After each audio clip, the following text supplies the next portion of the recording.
on Enlightened World Network. Today we're going to talk about the transformational power of language.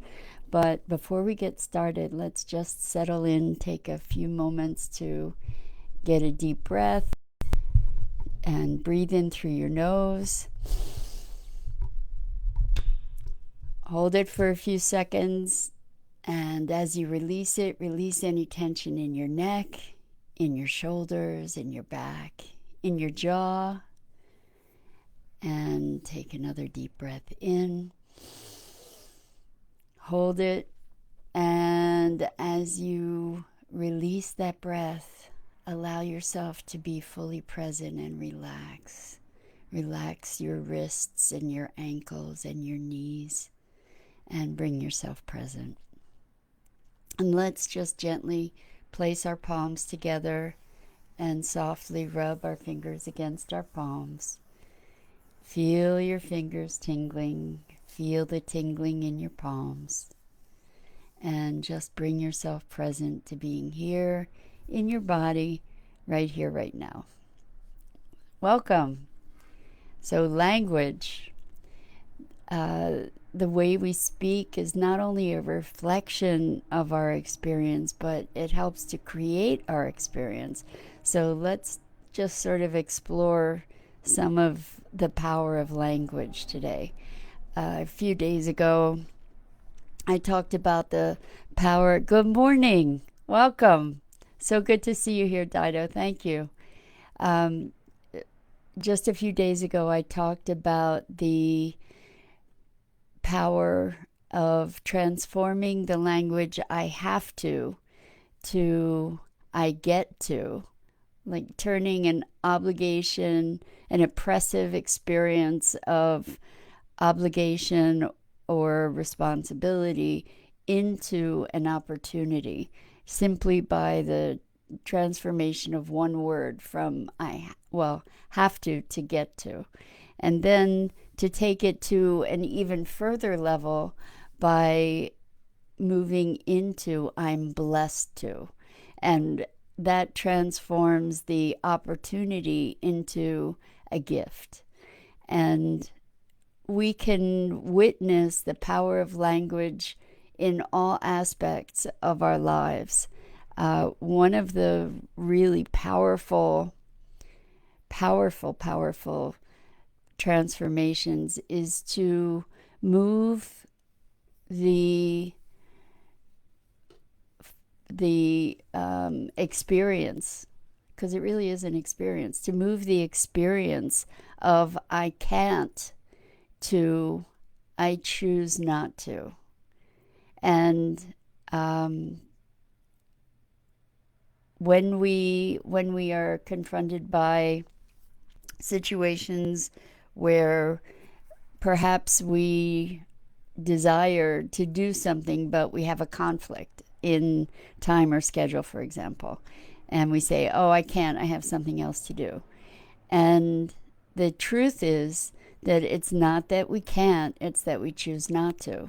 And I know it looks like sometimes we don't have a choice, and I've had people argue for their lack of choice. And what we argue for, the limitations we argue for, we get to keep.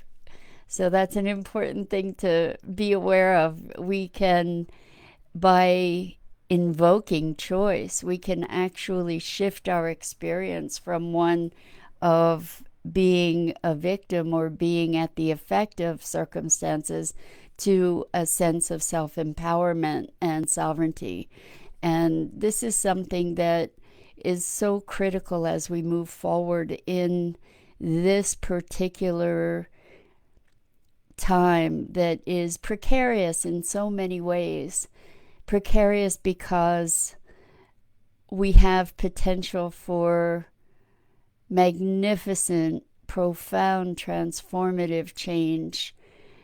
And we also have potential for tremendous domination and control to emerge. So, good morning, Donald. Welcome. So glad to have you here. We're talking about the transformative power of language and moving from the words have to choose to. And let's look at how we can do that in many aspects of our lives. Because even the obligations that we feel responsible to fulfill are obligations that we are ultimately choosing to fulfill. And even in the face of feeling like you have no choice at all, by invoking choice, by declaring choice, we shift our whole presence and our whole frequency of interaction. Something that simple can be really transformative. So, what we want to notice is that at all times we're choosing. And by exercising that choice, we gain greater sovereignty over our lives and greater power to influence our destiny. And at the very least, we have greater power to influence the experience of our lives. And so let's get back to these precarious times where we have so much potential for good or for ill, and what our destiny is going to rest upon is our ability to be responsive to the call of the moment. And what I mean by being responsive is by finding our ability to recognize our sovereignty and power within any given moment, and then to direct that power in a conscious and deliberate way. This is a time where we are called to be more conscious than perhaps any time in human history, because our choices will guide our destiny, and our choices now will guide the future that we're all going to be living into. And there are many things right now that require us to rise to our possibility, to rise to, well, they don't require us. That's actually a choice. Coming back to the theme of today's conversation, but that these circumstances are calling us to rise to our greater selves, to be thinking, to be conscious, to be alert to what we are willing to embrace and accept, to be discerning. And discernment is such a deeply important responsibility. Discernment to listen to the news and the information that you have, listen to the opportunities and situations that are presenting themselves to you, and consider them. Be discerning to think for yourself.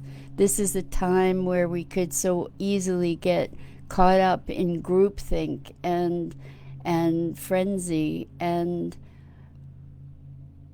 as long as we are responsible for our thoughts, for our